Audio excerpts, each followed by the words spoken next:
So we are starting in time as usual. So hello, good morning. Welcome to On Air, the online format of Swiss AI Weeks and Wildcard Media. Today we have a learning session, an interactive learning session. I'm very happy about it. And our guests today are Ansuya and Asif from 33. And the topic will be 95% of AI pilots fail. How to be in the 5%? That's an important question. And this session will be streamed on YouTube again, as always. And so please welcome Ansuya and Asif, and the stage is yours. Thank you so much, Sabine. We're very happy to be here. I'll start with the screen share while we wait also for some people to join in. Wonderful.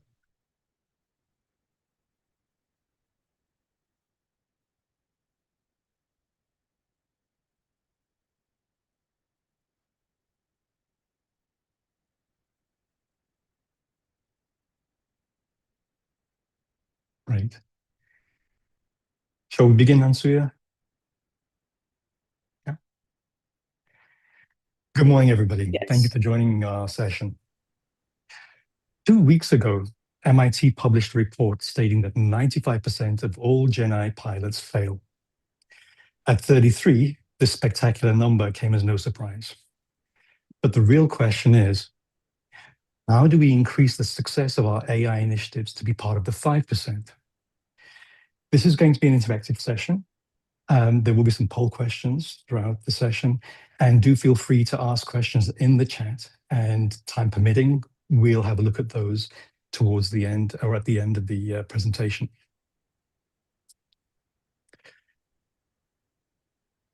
Investing in AI by itself doesn't give us the answers we want. And when we analyzed the MIT report, those results were concurred. What we found was that there was no return on investment on AI alone. This was caused by poor workflow integration, a lack of AI modeling and learning, and poor tool, model, and workflow alignment. The second major finding from the report was that workers prefer consumer LLMs like ChatGPT, Gemini, Claude, etc., as opposed to their corporate or company LLMs. The reason for that was that the interfaces are far more familiar, and there's a learning component with the consumer LLMs that the corporate LLMs haven't yet managed to master. The third finding, moving on from that, was a lack of adaptation, a lack of learning, and a lack of feedback. We've seen from our previous point that success comes from systems that learn and improve. What we found with corporate LLMs was that the AI was not embedded into the workflows. There was no feedback loop for the AI to actually learn. And in most cases, it remained stagnant, and it was not able to scale. And the fourth major finding was that there was no tone at the top.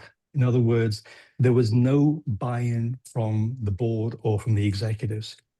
There was a lot of hype, and we've seen a lot of hype in the AI world, but we weren't able to translate that into learning capable systems. More so, we were also not able to create a learning or a continual learning growth mindset, and also a fail fast and pivot mindset. And we weren't able to align that with real world workflows. One of the most important things with setting the tone at the top is to make sure that our board and our executives have buy-in into the whole solution. That means creating both the vision and the strategy for AI that embeds, enables, and scales the whole ecosystem and not just island solutions. Before we explore how to increase the success of your Gen AI initiatives, I have a question for you. How many $billion were invested globally in Gen AI solutions by companies last year, in your opinion?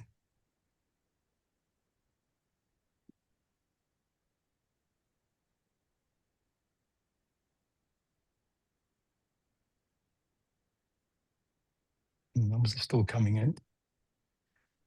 So far, it looks like most of us feel that more than 50 billion spent. Okay, let's wait for another few seconds. And I think we pretty much stabilized. Interesting.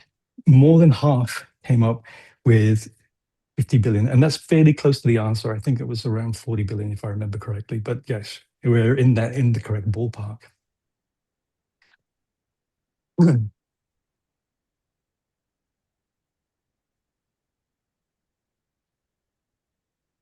At 33, we believe there are 3 journeys that need to take place concurrently to increase the success of your Gen AI initiative. Let's take a quick look at them now.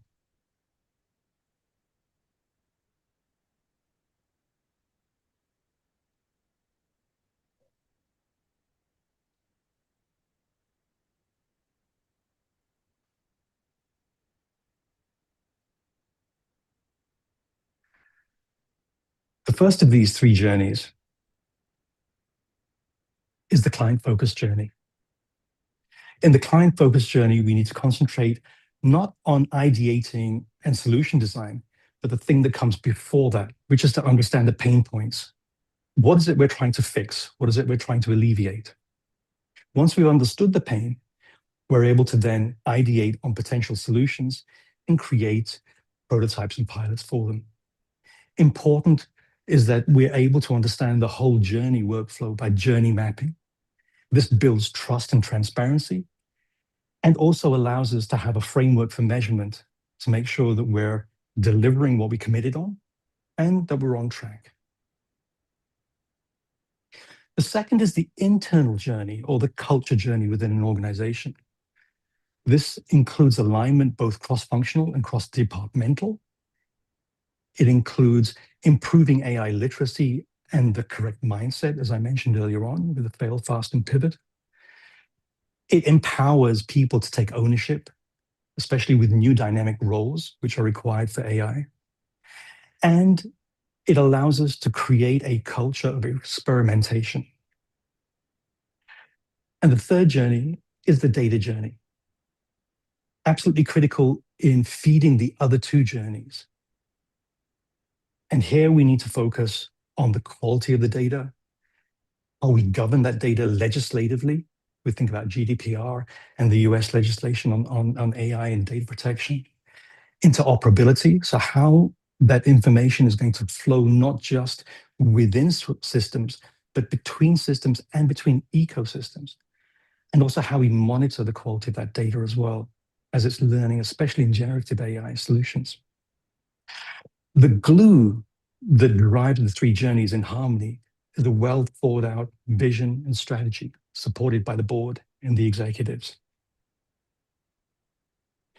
With these aspects in place, a roadmap can then be created to navigate your AI initiative from where it is today to delivering the tangible value back to all 3 journeys in harmony. I'd like to touch very quickly on the culture and data journeys before we jump into the main part of the session. Before we do that, I have one more question for you. Where do you think your organization is on its AI journey?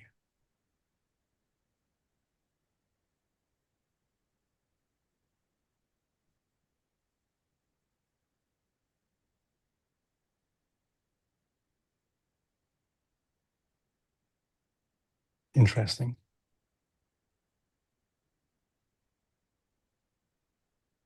So far, it looks fairly even between still exploring and running first pilots. Okay, I think all the numbers are in. We can end the poll. And it looks like most of you are either still exploring or you're running your first pilots, which concurs with our findings with our clients as well. We also did a seminar recently where we found that very few companies actually had AI embedded at the strategic level within the organization. And the vast majority were still exploring where they are and trying to establish what AI can do for them.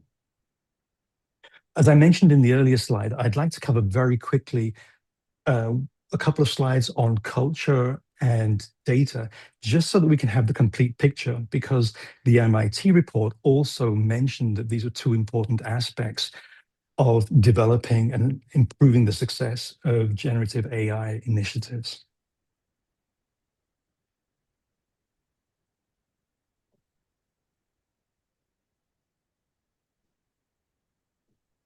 If we look at the culture journey, there are three core questions we need to ask. Why do we even need to do it? What is it that we want to do? And how do we want to do it?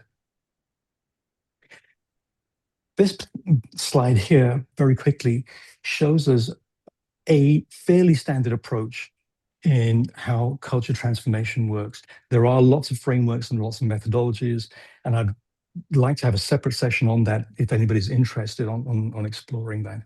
But the basic approach is always the same, which is that we need to have a vision and a strategy, and we need to have a prevailing culture. That gives us a starting point to understand where we are today and where we want to be tomorrow. This then gives us effectively a roadmap, and we're able to then articulate the cultural changes required to support AI initiatives. The second part then, which is the lion's share of the effort, is activating all those various initiatives. And then the third is anchoring them. And I put these percentages in because I wanted to make sure that we understood the importance of the anchoring aspect. In most cases, change management within organizations fails because organizations don't invest the right amount of energy and effort into anchoring the changes they put into place. The result of that is that we tend to then go back to what's familiar to us. To make sure that the anchoring works well, and also to make sure that we can fail fast and pivot, we also need to have a component where we have feedback loops. On the data side, we need to have a data strategy as part of the data journey. That starts with having a vision. So in other words, we have to ask questions like, why are we interested in data? What are we trying to achieve? Is the goal improvement of current practices or a radical transformation? This helps us develop valid use cases for our data, which helps us understand what type of data we actually need to have in place. What are the main macro use cases? How much value do we expect? And what are the constraints and requirements? The analytics layer allows us to understand what kind of tools we'll need to have in place and what kind of profiles we need to have in order to be able to drive the results that we need to get the value we want out of our data and out of our AI. The data governance is a critical component, increasingly so, because what it does is it helps us ensure compliance with regulations, both local and international. And then, of course, data infrastructure and the ecosystem allow us to build the right system and develop an ecosystem that allows us to operate the whole of that system as well. Often one of the constraints that I find is that companies rush into the bottom two layers. So they talk about infrastructure and ecosystem, and then often deal with governance and analytics and use cases as an afterthought. As you can imagine, this reverse engineering can be quite costly, and it often ends up in a misaligned system. So our recommendation is always to start with the vision first and work our way down. On that note, I'd like to go to our next poll and ask the question, which of these factors do you believe is most critical for the success of an AI initiative? Is it the technology, the business case, the team, or the management?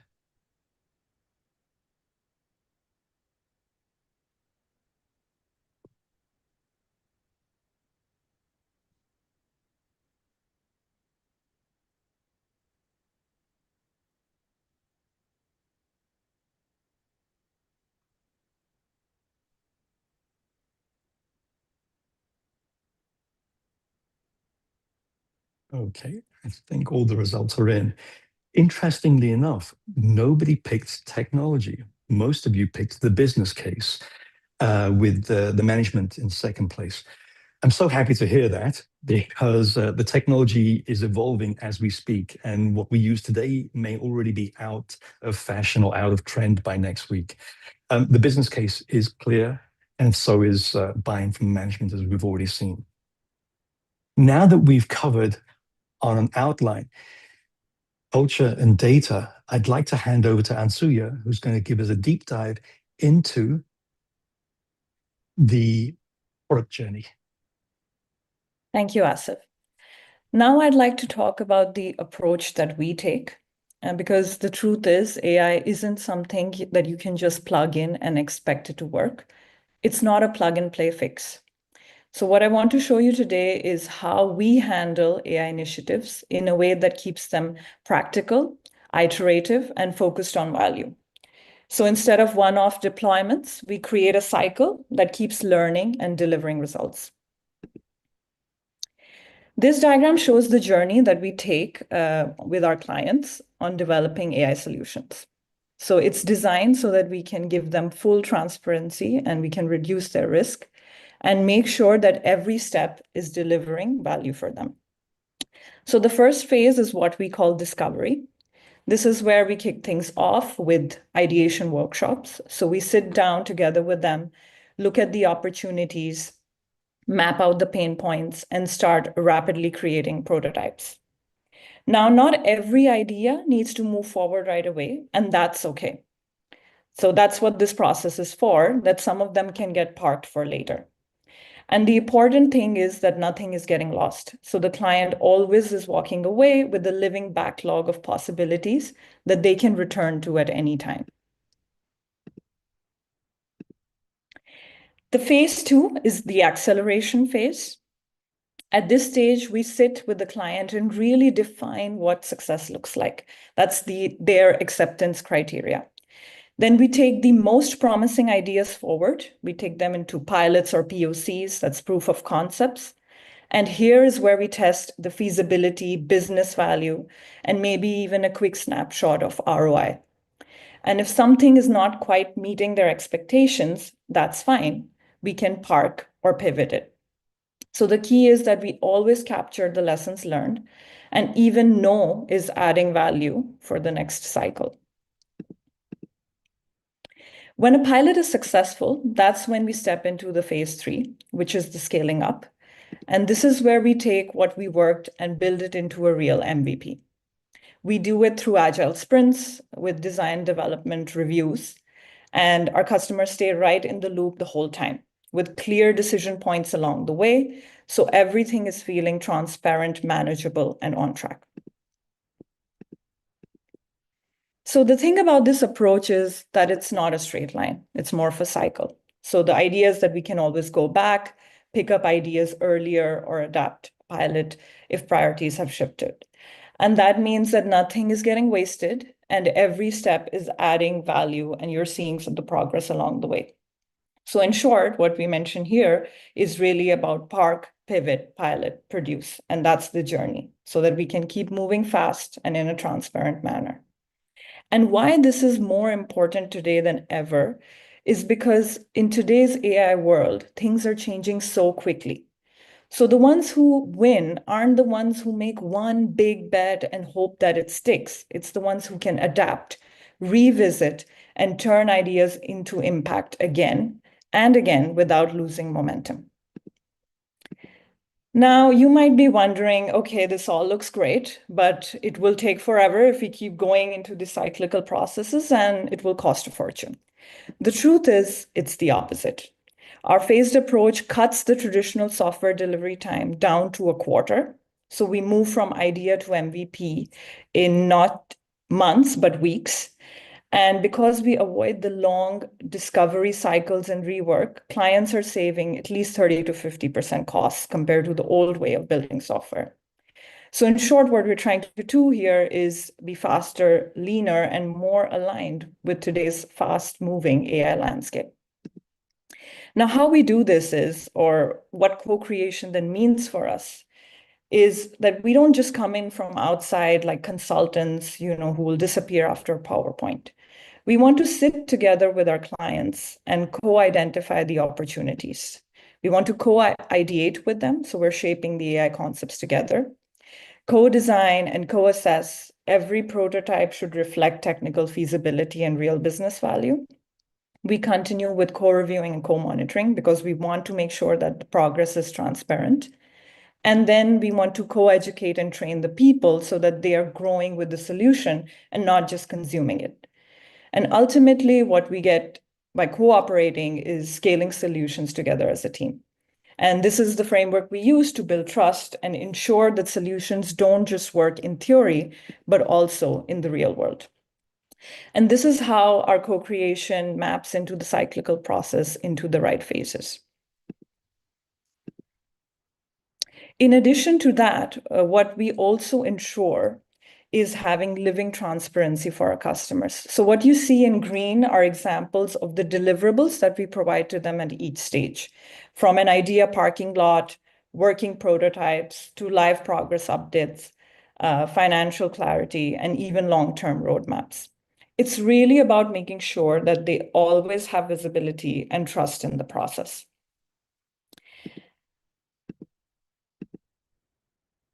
And not only that, but we've also developed a tool where the clients can keep track of all of this live information right at their fingertips from the comfort of their own devices.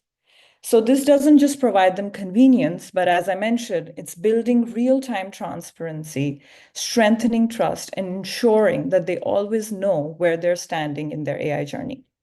And this is really something to reflect upon, because if you don't have this transparent process in place, then you can really go all over the place with building AI prototypes here and there and not really knowing where you're adding value and creating impact with it. This brings me back to looking at it from another perspective, because all of us have experienced an AI initiative that must have failed. What I would like to know now is what you think was the root cause of failure for AI initiatives that you might have done in your organization. So can we pull up the next poll question, please?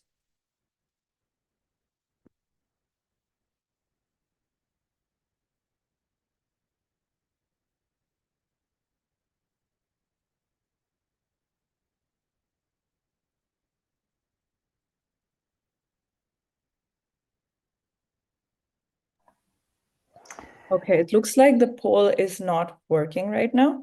So please feel free to write some of your responses if you're feeling bold. Just write down ideas of, an AI initiative that you tried and failed, if some of you would like to share. So this can be, because of leadership not being aligned. Okay, we have an answer. Too complex, we were not involved in the picking of the use case. Yes, that's very important. So that's what we talk about as the first phase of ideation. Missing clear data governance, also extremely important that we touched upon. Not enough communication with the end users during experimentation and POC phase. What do you do if on the client side, it's not possible to cooperate or co-create with them? Okay, we can address this question at the end. We'll open it up for Q&A. Not adopted users. Okay, so this was your challenge, that you couldn't co-create with them. Data literacy, clean data, understanding the black box, identifying inner workings. So a lot of your answers seem to be pointing towards really the initial phases, which is so important. Some of you are saying didn't start, so didn't fail yet, unclear regulations. So this really points out, right? Like jumping into creating a solution is not really the way. You really want to sit together and be able to take everyone along on your AI journey.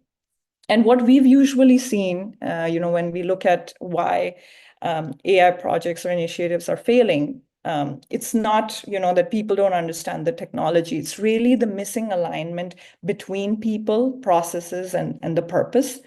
So why are we doing what we're doing? For whom are we building this? And for whom is this adding value? And that's why the delivery framework that we showed previously is really to de-risk these failures and keep the projects moving from idea to impact.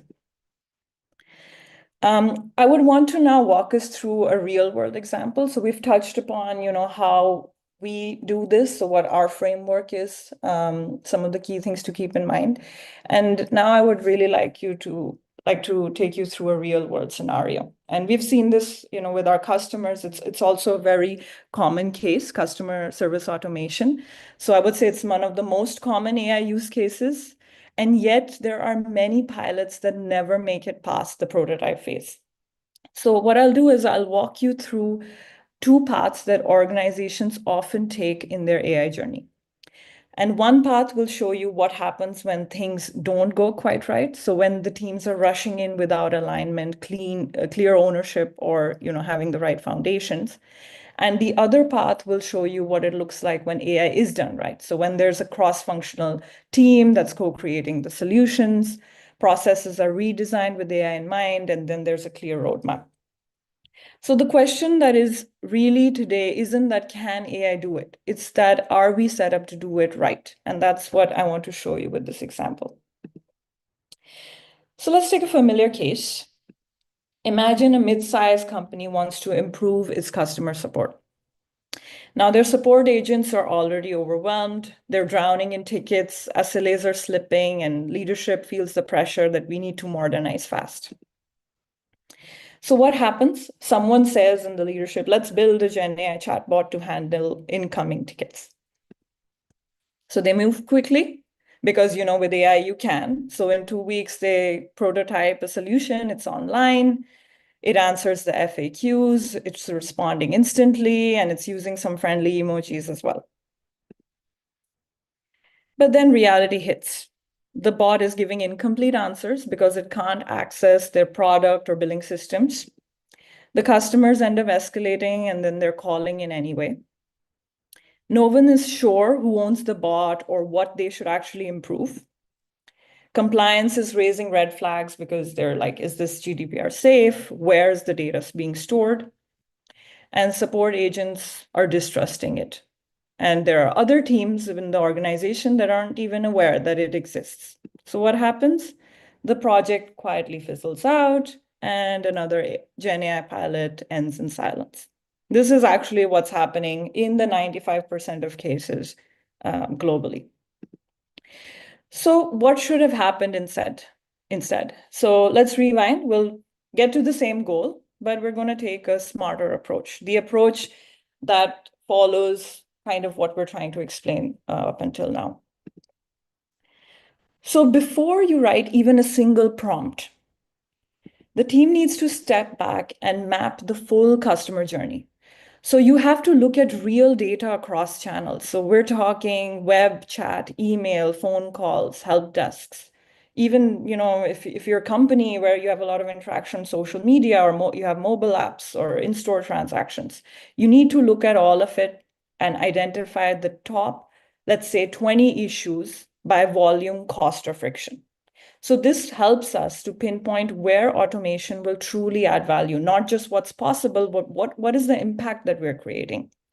And we are preventing wasted effort on low impact use cases. So you want to set a strong foundation for everything that will follow by doing this exercise first. At this step, the customer service team doesn't just sit in a bubble. So it's very important to involve other key teams. And that actually works by, joining forces with ops, with product, finance, or compliance, because automation impact is not just about, we want to give quick replies to the customers. You want to think about it as, you're touching, when a customer wants a refund, you're touching into accounting. When there are order changes, you're touching into logistics. And compliance also needs to weigh in if there's anything at risk or not going according to policies. So together, these teams need to define which tasks need to be automated and where the human judgment is still essential, because that is still essential. And then the outcome is that nobody's feeling left out, and the result is a solution that's much more likely to stick. Setting up observability and compliance from day one. This step is often overlooked, but it's critical if you want your AI solution to scale and that it's also trustworthy. So from day one, the team needs to build tools that will give full visibility into what the system is doing. So that means tracing the agent's decisions. So what was answered, what failed. You have to monitor your model's performance across the workflows. You need escalation tracking. Why did the bot hand off this ticket? And of course, you need GDPR safe logging. You need access controls. You need the audit trails. Now, why is this so important? Because once AI touches real customer issues, leadership needs to know, what is the system doing? Why did it respond that way? And can we audit this later? Without this level of observability, you cannot improve and you can't stay compliant. And worst of all, you're losing trust. So this is a step where you stop guessing and you start to build with confidence. I mean, we don't know. I mean, with LLMs, as we all know, and sometimes it hallucinates, give answers that we didn't expect. So this is really a key and very important step that has to happen. Once the system goes live, the work doesn't just stop, right? So that's now where the real learning begins. So let's say up until now, everything else people have done, and then they think, oh, we can just leave the bot as it is. No. What you want to do is you want to set up a living feedback loop. So things like customer ratings. What corrections did the customer service agent make? What are the error logs that are feeding back? You need to get that back in sort of a weekly retraining cycle so that the model isn't just standing still and it's continuously improving based on how people really use it. Alongside, the teams need to add new intents, new edge cases, escalation patterns, and update the business rules. The system is also growing as the business evolves. So this is not a one-off launch. It's something dynamic. And that's how AI becomes sustainable, because it's not just a tool that works, but one that keeps delivering value. And as the system grows, it raises an even more important question. Who owns what now? So this is something we've seen again. Often the tech works, but no one is really responsible for making it better over time. And that's why one of the first things we recommend is appointing a dedicated AI product owner. So he's not just running the project, but actually thinking long-term, shaping the roadmap, aligning teams, and owning outcomes. Then there's the customer service team. Their role changes too. It's not just about escalating when AI doesn't work. They're now collaborating with AI, helping improve answers, flagging gaps, and sharing insights from the front lines. And of course, none of this really works without the IT. So they're the ones who build the connections to the internal systems so that AI can actually take action and not just respond with information, but it's triggering the real workflows. So when these roles are clearly defined and connected, that's when AI becomes part of the business and it's not just a side experiment. I'm just going to quickly pop into the chat. Okay, we'll address the questions later on. So the result, what do we get when we do this? The customers are getting fast, accurate answers. Teams are feeling empowered, not replaced. Complex issues are routed efficiently. And leaders are seeing an impact, not just a shiny demo. So what we've really seen here with this example is when you're following the right steps, from mapping the journey to redefining ownership, you don't just ship a tool.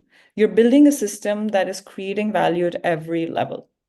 And from the framework that we've described before, what we're trying to do is take you from identifying the real pain points to testing what works, to scaling a system that delivers answers for your customers, and then you're also empowering your teams, and then showing leaders real impact. So it has to be this cohesive journey.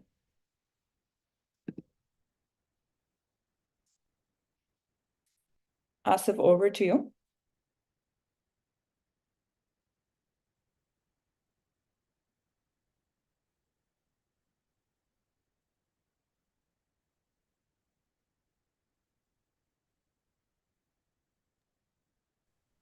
Just realized I was on mute. Thank you, Yes. Ansuya. The MIT report highlighted why 95% of all Gen AI initiatives fail. During this session, we've introduced the 33 approach to drive your AI initiative into the 5%. This approach not only addresses the findings of the report, but it also echoes our motto to drive value with humans, data, and products. 33 is a global AI innovation studio that co-creates with teams to turn ambition into sustainable value, guiding the full AI journey across humans, products, and data. And finally, one last but very important poll. After this webinar, what's next on your AI journey? Again, as the poll may not be working, I would suggest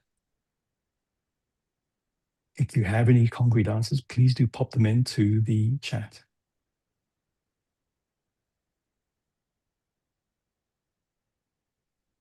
So I think what we can do now, Asif, is pilot go live is one of the answers. Mm-hmm.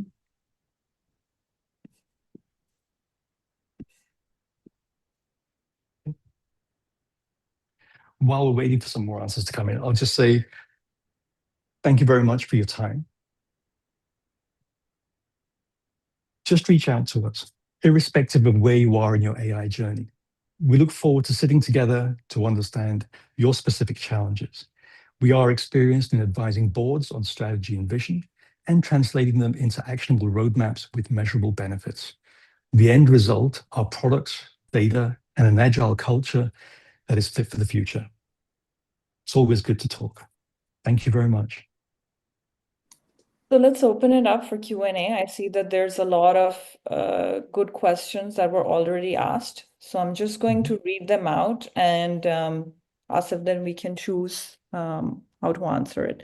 So I'll just go from the latest one. This is, I guess, more of a cultural topic. So Asif, probably you can take on this one. Do you find from Luke Fisher, do you find a level of innate skepticism and even fear amongst non-tech teams when it comes to training and adoption? Always. Always. It is, I think, one of the biggest things, and it's a very human thing. And that fear should be there. So it's nothing to be afraid of. I think what's really important is to try to understand where the fear is coming from. It can be either an emotional fear, it can be a political fear, or it can be what we call a justified fear. And each one of those different types of fears requires a different type of response and a different mechanism to help to address the pain point, to devise a roadmap, to create something that's better than what people currently use, and to create a mechanism for embedding it.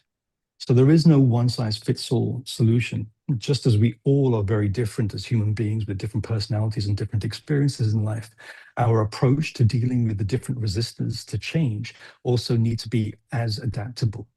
And as I mentioned in one of the earlier slides, there are many frameworks for that. And we do partner up with organizational change specialists to help you on that journey towards AI agility. Thanks, Asif. So another question which I see gets asked a lot is, with the speed at which the tech landscape is changing, are you or your clients concerned about the solution becoming obsolete?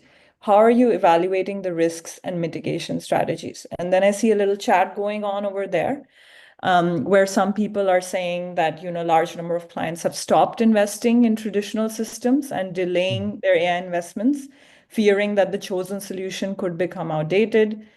And then Mark is saying the otherwise, that he's seeing actually people want to jump into modernization because there's a big opportunity for clients. Probably, as well, I'll add a few points from my side and then maybe you can chime in as well.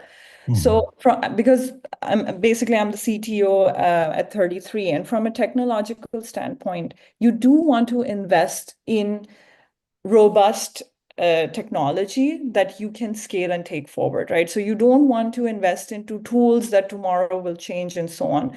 So a lot of the solutions that we create are pretty native in terms of like what models we're working with, and models are adapting over time.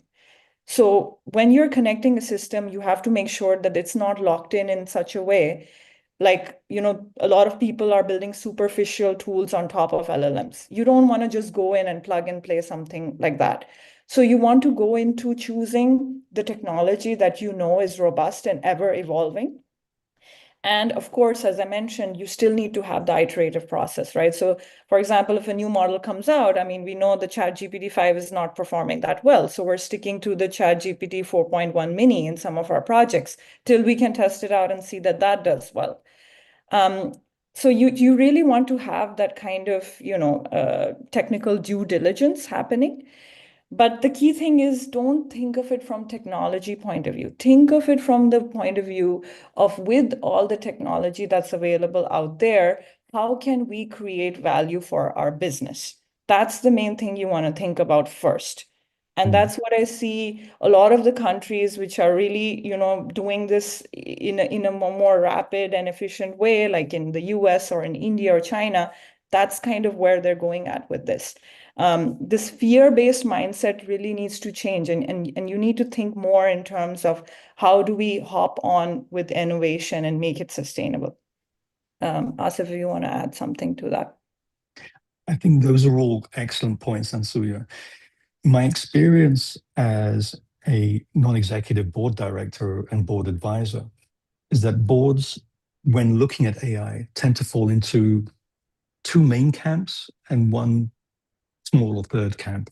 The two main camps are either we need to do something, otherwise we're going to fall behind the curve. And so they're happy to run pilots and start training their people and getting the level of knowledge and agility up, and creating models that can help teams ideate much faster. The second camp are much more gung-ho.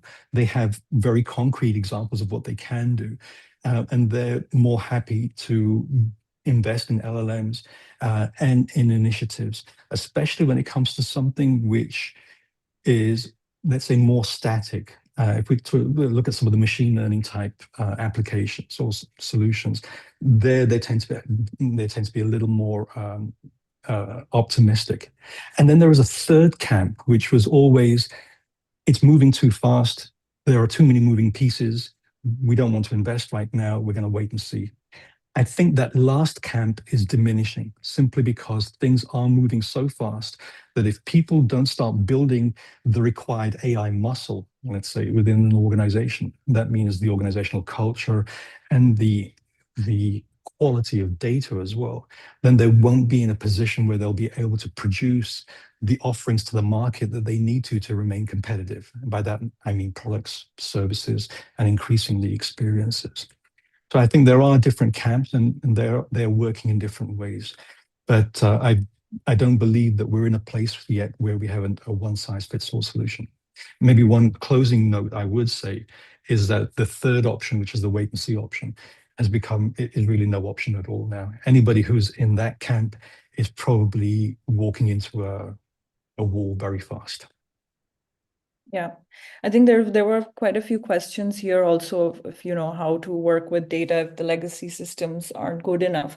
So investing really into cleaning up your data, and the whole digital transformation is also important even more now.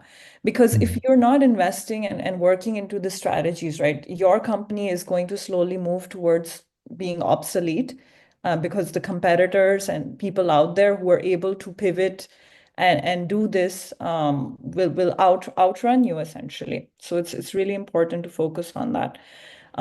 There was a kind comment as well saying that my Swiss AI Week's journey to learn fast, enabling us to build the systems we already have visioned and specified. Okay, you're continuing on that journey. Your presentation confirmed our approach, so thank you very much. Glad to hear that. Good to know. We have some more questions coming in from Farshad, or did I miss any? Okay, yeah, from Sarah. Based on your observations across the market, do you see red teaming as a standard for AI implementation, or is it still a best practice in its early days? Asif, do you want to take that one? I think it's, I hate to keep saying depends, but it really does depend on the use case. It is in its early days, but it is evolving, and depending on the use case that you want to apply it to, it can be really helpful to accelerate the movement forwards. I think one of the biggest things we've got to be wary of or careful of is falling into prescriptive models. What we do need to do is to understand how things are moving and then ensure that we have a structure in place that can preemptively help us work with that. One of the challenges that I found is that in many organizations, they rush in to create new roles and new teams to address various AI challenges without really truly understanding the value that that AI is trying to create. The end result of that is that they end up having to then create reactively org charts that no longer fit the overall strategy of the company. And so the question can't be taken in isolation. It needs to fit into the overall value creating strategy of the company. And then that allows you to work with how to actually implement it. One other point that I want to make also is that the days when we used to be able to have 5-year strategies, they're gone. Things are now moving so fast that most strategies have a window of around 2 to 3 years in my experience. And even those need to be revisited pretty much, I would say, every 6 months and at least refined. Yeah, absolutely. And that's also why we developed our process the way we did. Moving on to the next question from Farshad. How long does it take in average to train an AI workflow for the customer? Can this be done inside the org, or is it a rocket science which must be outsourced? This is a good question, and I can give you very, just what we're seeing with our customers, Farshad. So I would say basically, let's say till end of last year, right? There were a lot of tools that came out. There was also NA10 automation and all these, you can build your agents together, just configure a bunch of these nodes and there you go. So there were a lot of our customers who were like, oh, we can do it ourselves. And we were like, okay, fine, go do it yourself. Go for it. What happened after a few months, quite a few of them came back to us and they're like, it doesn't work. It doesn't give us the accuracy that we want. It's not precise enough. We need, real data scientists to go help and fix this. And then what we ended up doing is we actually ended up working on building the RAG pipelines, the chatbots in the correct way. And this doesn't take very long, honestly. Like you can build this, we build these things in a matter of few weeks, like 1 month tops. I mean, depends on how much data you're looking at. If you're looking at, let's say, 100,000 data points or 500,000, it varies a little bit. But what is important is that you need the right expertise. And you need to know, if you have the right expertise in-house, that's great. If you don't have it, then you need to go to the right people. Anything you want to add? I love this question from Paula. What do you do if on the client side, it's not possible to cooperate, co-create with them? Let's say, for example, because of the lack of know-how in this field, or because of not having needed data and information to provide in order to cluster the problem statements and build the right use cases. I think this is a beautiful question. So thank you very much for asking this, Paula. Shall I take this? Would you mind? Yes. It's a question that's close to my heart. I think this is where you have a fantastic opportunity to sit and set the tone at the top. And it really does have to come at the top, Paula. I think this is where we need to go to the board, or at the very least to our executive layer, and help them understand the whole journey rather than just the isolated case studies. Because what that does is it lays the foundation down for understanding. And once we've laid the foundation down for understanding, we alleviate a lot of the concerns and fears and anxieties. And that then builds confidence, and confidence reduces the risk. And that then allows boards to then say, you know what, we now are able to calculate the risk, or at least understand the risk. And now we feel more bullish about moving forward with certain initiatives that 6 months ago we may not have done. And that may have been because of lack of knowledge. It could have been because the technology wasn't ready. It could have been because the data was just a complete mess and we didn't have AI to help us sanitize it. When we talk about structured and unstructured data. It may have been that our organization was just far too siloed. It wasn't agile enough to be able to respond and give our customers the level of care we want to in a world where we're developing solutions so fast that our internal organization can't keep up. So in short, what I'm trying to say is I wouldn't be afraid when you hit that constellation. I think that's where having an independent advisor or having an outside counsel coming in and just handhold the board through the first initial stages adds tremendous value. And once the board is on board, you'll be surprised at how quickly that effect trickles down through the C-suite and then into the directorship and management levels. Asif, if you could also chime in just so that we don't lose some of the questions asked at the top. So there's a question from Kazuki, which is asking, how do you build cultural confidence among the skeptical stakeholders? So if there are examples of how do you convince decision makers to buying into an AI initiative would be excellent. I mean, one thing I would like to say is that Asif is very good at storytelling and convincing. So that really helps, from real world examples. But yes, please, if you could chime in there as well. Statistically, trying to convince people in the middle is often the hardest thing to do. So let's say if we split an organization into 4 layers, the board, the executive, middle management, and then the teams. Teams are the ones that are feeling the pain the most, and they're desperate for change, so they'll embrace change quite happily. The C-suite will also need to embrace it because in many cases, their remuneration, their bonuses and salaries are tied to creating additional value. And the board actually have a legal or legislative obligation to act in the best interests of the company. So depending on where you are within the organization or where your resistance is, you'd need to have a different approach. Best case or best practice in this particular case is always to start at the top. And I mentioned this to Paula's question as well, which would be to basically invest the time in setting the tone at the top, finding somebody within the board or within the C-suite who can be your evangelist, and basically building that person up so that they are the person who can be the go-to for everything internal. And in the background, you would then shadow them and help them along with their journey. Often what then happens is that your initiative trains first your board, your executive, and ironically, often the teams, and the middle management then last, because that then means that they have less excuse not to move forward. That's point number 1.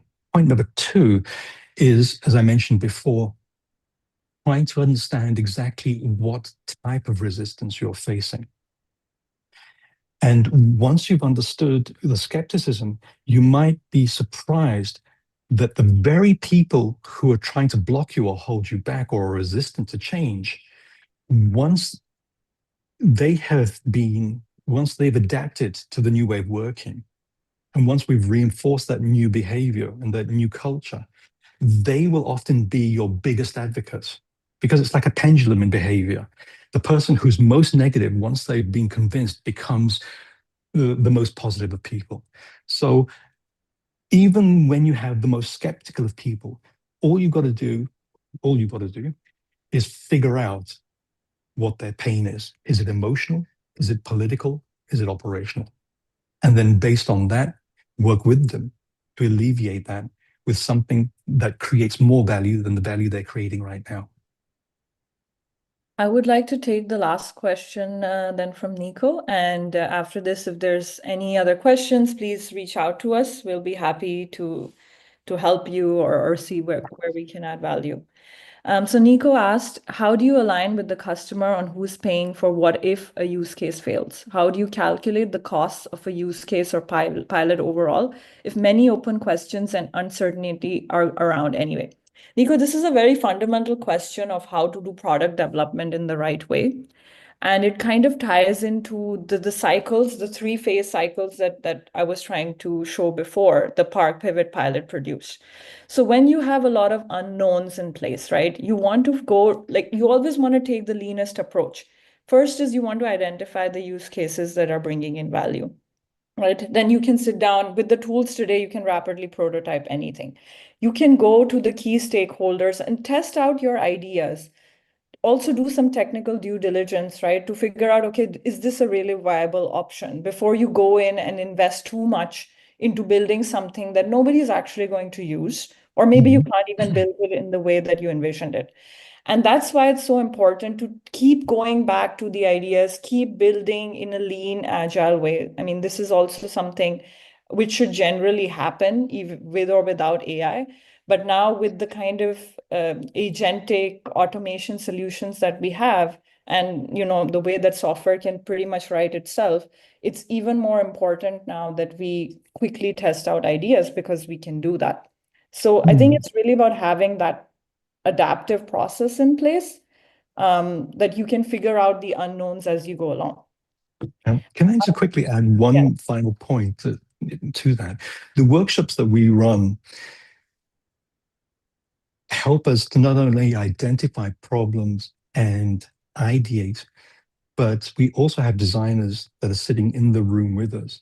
So you can actually see and play with the results of the ideation. And this also reduces the risk. But ultimately, it's a mindset shift in that we shouldn't think about it as money invested that didn't receive a result, because everything ultimately can receive a result. What you want to do is to change the mindset from that fixed mindset to a mindset that says, instead of having a ton of money invested into 1 or 2 pilots, let's sprinkle very small amounts of money into 20 ideas and see which one of them germinate. And as soon as that happens, you start thinking differently as well, because you can then create a lot more ideas for a lot less money, because the time it takes to actually create those ideas into click dummies is a lot less. And that reduces not only the risk, but more importantly, embeds a culture of experimentation. And I think that's going to be the future of organizations. Absolutely. Thank you, everyone. And also really appreciate the kind comments as well. Sabina, if you would like to add any closing remarks. Yes, of course. Thank you very much to you both. I really liked, so this is our 30th on-air session we did during the last weeks, during the Swiss AI Weeks, and I really liked the engaged Q&A. So really happy that you shared all your questions and you could answer all of them. So thanks again. And I shared the next session for this afternoon with the data protection officer from Zurich. Maybe you are keen to learn about data protection in Zurich. And yeah, thanks very much and have a great day. Bye-bye. Thank you all.